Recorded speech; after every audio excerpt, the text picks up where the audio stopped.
अस्सलाम वालेकुम, welcome to study hub. आज के हमारा जो टॉपिक चल रहा है नेशनलिज्म इन यूरोप, इसमें हम यहाँ पहुँचे हैं कि अब नेपोलियन एंड हिज रूल, कि अब नेपोलियन वजूद में आ जाता है। नेपोलियन कौन था? He was the military commander of the French army. वो फ्रेंच आर्मी में जो था कमांडर था। अब उसने क्या किया है, उसने अपने हाथ में फ्रांस की जो एडमिनिस्ट्रेशन है वो अपने हाथ में ली है। तो वही हमने देखना है कि नेपोलियन जो है उसने क्या रोल अदा किया है फ्रांस में रेवोल्यूशन के बाद। क्योंकि हमने पिछली बार भी देखा है कि हमने पहले देखा कि ये जो फ्रेंच रेवोल्यूशन जो था उसका ऑब्जेक्टिव क्या था। कहते हैं कि फ्रेंच रेवोल्यूशन का जो ऑब्जेक्टिव था, एक तो उन रेवोल्यूशनरीज ने कहा है कि एक तो हमें फ्रांस को आज़ादी दिलवानी थी, बस इतना ही मोटिव नहीं था, बल्कि जो भी यूरोपियन कंट्रीज़ है उनको हमें आज़ादी दिलवानी थी फ्रॉम द कंजर्वेटिज्म से। और जब फ्रेंच रेवोल्यूशन आ गया उसके बाद उन लोगों ने, ये जो फ्रेंच जो थे, उन लोगों ने अपने इस रेवोल्यूशन को आगे बढ़ाना या बाकी यूरोप के बाकी हिस्सों में फैलाना स्टार्ट किया। जो कि मैंने पहले ही कहा है कि उन लोगों ने अपनी जो आवाज़, अपने जो फ्रेंच रेवोल्यूशन जो है उसको आगे बढ़ाना स्टार्ट किया थ्रू जैकोबियन क्लब्स के द्वारा। जो हमने पिछली बार भी पढ़ा था, 9th में हमने पढ़ा था जैकोबियन क्लब्स के बारे में, जो रोसोफियर के बारे में, जो उसको गुलेटाइन किया गया। और फिर जब वहाँ पर जैकोबियन क्लब्स थे तो वो मतलब छोटे ग्रुप्स हुआ करते थे, उनमें आर्टिजन होते थे, आर्टिजन मेंबर्स होते थे, या टीचर्स, स्कूल टीचर्स या स्टूडेंट्स जो हुआ करते थे उस ग्रुप में। और उसके बाद उन लोगों ने जब यहाँ पर जैकोबियन क्लब्स बने और उसी तरह के जैकोबियन क्लब्स बाकी यूरोपियन कंट्रीज़ में या बाकी यूरोपियन स्टेट्स में बनने लगे। तो जिस तरीके से उन लोगों ने अपनी ये जो फ्रेंच रेवोल्यूशन जो है उसकी न्यूज़ जो है उसको स्प्रेड किया बाकी हिस्सों में। उसी के साथ जब हम बात करते हैं, उसी के साथ नेपोलियन जो होता है, नेपोलियन बोनापार्ट, अगर हम उसकी बात करेंगे तो वो फ्रांस आर्मी जो होती है उसका कमांडर होता है।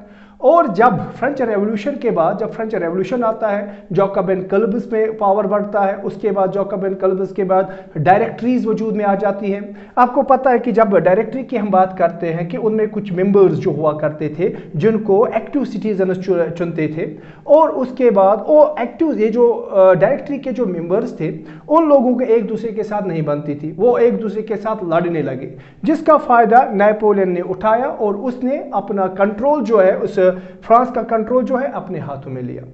ये याद रखना चाहिए जब हम बात करते हैं 1799 से लेके 1804 तक, 1799 से लेके 1804 तक, याद रखना नेपोलियन ने 1799 में वो बन गया फ्रेंच रिपब्लिक का मेंबर बनता है वो, और वो मेंबर सदस्य रहता है फ्रेंच रिपब्लिक का, यानी कि जनरल असेंबली का मेंबर बनता है 1799 में। और कब तक? 1804 तक ये रिजीम जो उसकी चलती है, 1799 से लेके 1804 तक। उसके बाद 1804 में वो क्या करता है, वो सारा पावर जो है अपने हाथ में ले लेता है और वो डिक्टेटर बन जाता है, एक तरीके का डिक्टेटर वो बन जाता है फ्रांस का।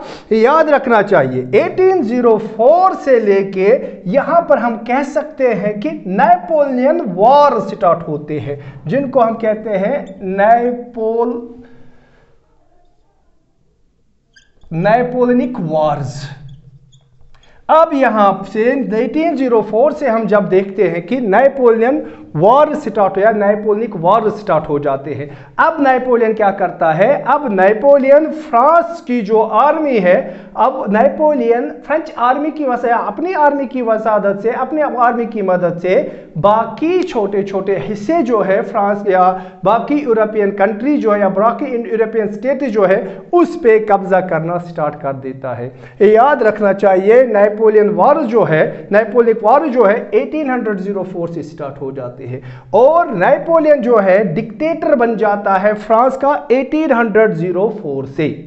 उसके बाद हम उसकी बात करेंगे कब तक चल बना वो, 1815 तक वो रहता है। लेकिन फिलहाल यहां पर हमें बात करनी है नेपोलियन की, और नेपोलियन जो होता है, नेपोलियन पैदा हो जाता है 1769 में 15 अगस्त, और 5 मई 1821 को वो डाई हो जाता है, मर जाता है। तो अब हम देखेंगे कि ये जो नेपोलियन जो है उसने क्या रोल अदा किया है फ्रांस में फ्रेंच रेवोल्यूशन के बाद, उसका रोल हम देखेंगे। कहते हैं कि he started introducing money of the reforms that he had already introduced in the France.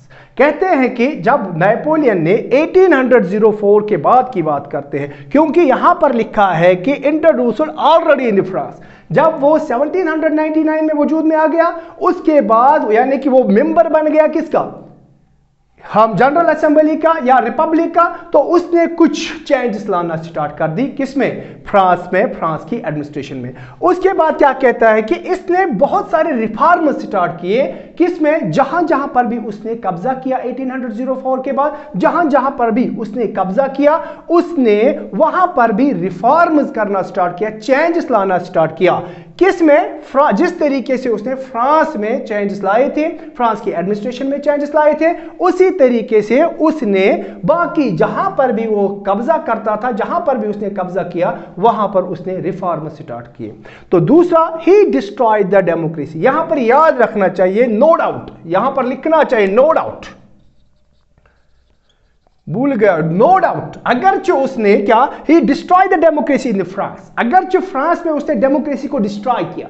मतलब क्या होता है फ्रांस में डेमोक्रेसी को डिस्ट्रॉय किया, हमने पिछली बार 9th को या रिकॉल करो, 9th में हमने पढ़ा है कि ये जो डायरेक्टरी जो थी, डायरेक्टरी के जो मेंबर्स थे, they were elected by the active citizens, उनको इलेक्ट किया गया था एक्टिव सिटीजन्स के जरिए।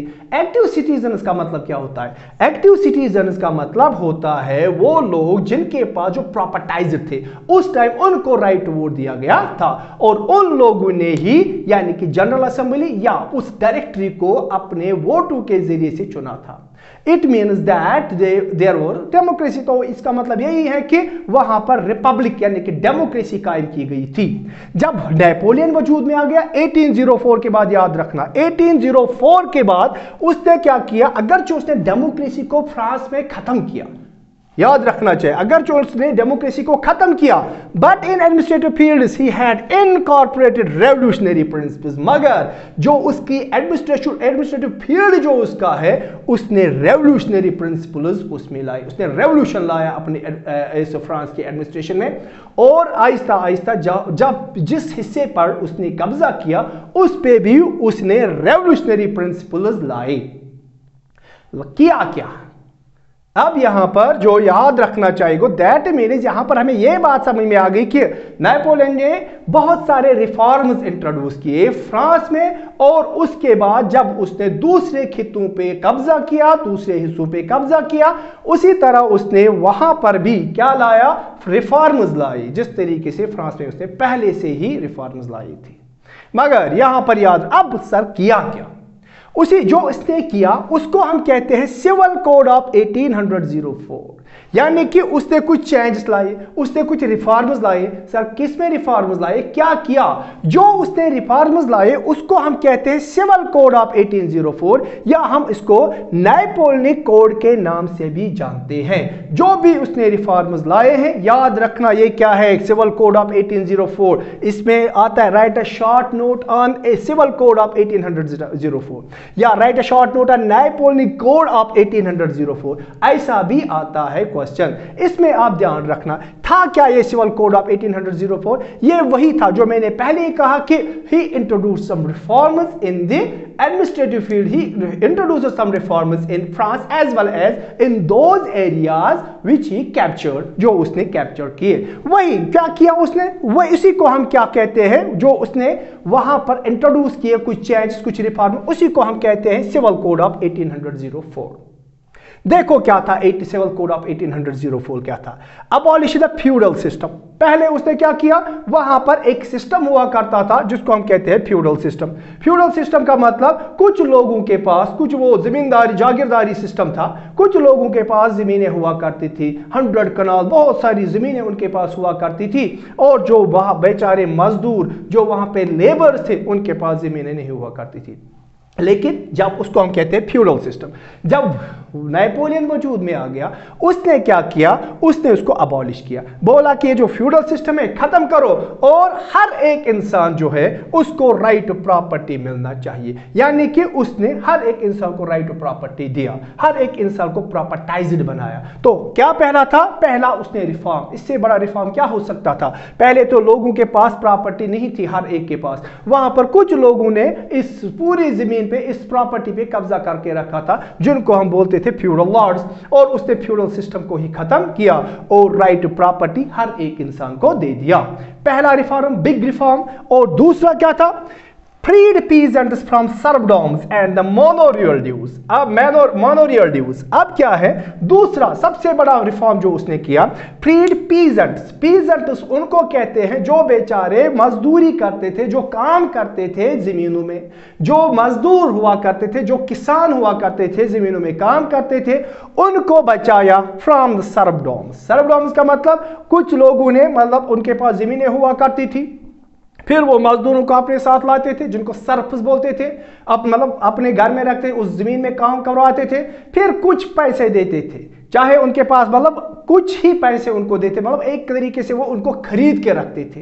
And manorial dues. और उसके बाद क्या, दूसरा क्या, एक तो सर्फडॉम्स। सर्फडॉम्स अपने जमीनों में वो उनको, मतलब ये जो फ्यूडल लॉर्ड्स हुआ करते थे, बड़े जमींदार हुआ करते थे, वो उन पीजेंट्स को अपने जमीनों में काम करवाते थे, फिर कुछ पैसे देते थे, उनको हम बोलते थे सर्फ्स। और सर्फडॉम का मतलब होता है जो उनको ऊपर कब्जा, जो जिन लोगों ने उनके ऊपर कब्जा किया था। तो ये क्या था, सर्फडॉम उसको खत्म किया। उसने बोला, उन लोगों ने बोले जो सर्फस वगैरह जो है, नेपोलियन जो है, उनको अपनी जमीन मिलनी चाहिए। सर्फडॉम जो किस्सा है ये खत्म होना चाहिए, उसने अबॉलिश किया।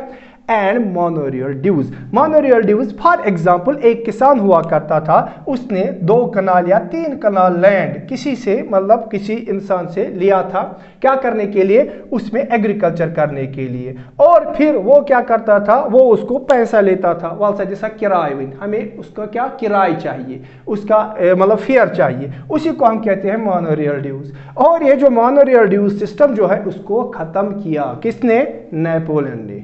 और ये बहुत बड़ा, it was the big reform, एक बहुत ही बड़ा रिफॉर्म था, क्योंकि यहां पर हमें यह पता चलता है इससे पहले राइट्स नहीं हुआ करते थे हर एक इंसान के पास। कहां पर, फ्रांस में। और इसने क्या किया, उसने जब ये सारा फ्यूडल सिस्टम एबॉलिश किया, राइट टू प्रॉपर्टी हर एक इंसान को दिया, उन सर्फस को आजाद करवाया सर्फडॉम से, और मोनोरियल ड्यूज खत्म करवाए, यानी कि वो जो लीज पे जमीन लेते थे फिर उनको पैसा देना पड़ता था, उसको खत्म किया। उसके अलावा उसने क्या किया, transport and communication system improve. ये तो जरूरी है, जब एक कंट्री को तरक्की करनी होती है, जब एक कंट्री को डेवलप्ड बनना होता है, सबसे पहला सेटअप होना चाहिए, ट्रांसपोर्ट सिस्टम अच्छा होना चाहिए एंड कम्युनिकेशन सिस्टम अच्छा होना चाहिए।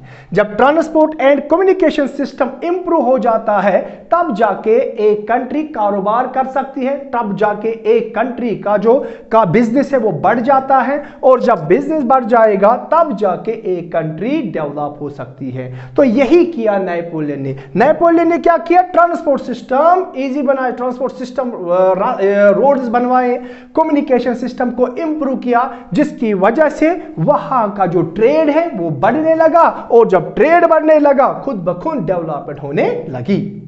उसके अलावा उसने क्या किया, abolished privileges by birth. Abolished privileges by birth, जो प्रिविलेजेस दिए जाते थे बाय बर्थ उसको खत्म